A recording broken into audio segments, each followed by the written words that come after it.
शकुंतला, तू हमरा के छोड़ दिलू ना। तोरा के मालूम नहीं कि हम तोरा के कितना प्यार करत रहनी। हाँ, तू हमरे संगे भागलू और शादी आज तू और केहू से कर लेलू। तोरा के मालूम नहीं खे ना। अरे हम तोरा जीते जी हम मर जाए, तू एक बाजी हमरा से मिल ला शकुंतला। अरे कम से कम तो हमरा से लगे फोन तक कर ला।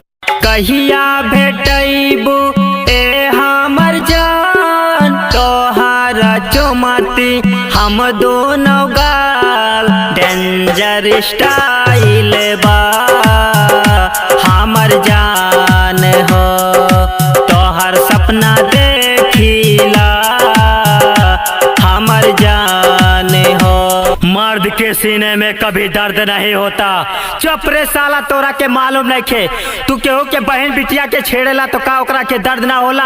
अरे तू ओकरा माई से पूछा, ओकरा भाई, ओकरा माई, ओकरा बहन के कितना दर्द होला। तोरा के मालूम नहीं खे। मर्द के होला जेकरा सीना में दर्द होला उहे मर्द होला। जेकरा सीना में दर्द ना होला वो मर्द ना रे, वो हिजड़ा होला। आज तक ना जाने कितने गुंडों का बजाया होगा हमने बाजा। मेरा नाम है रवि भारद्वाज राजा।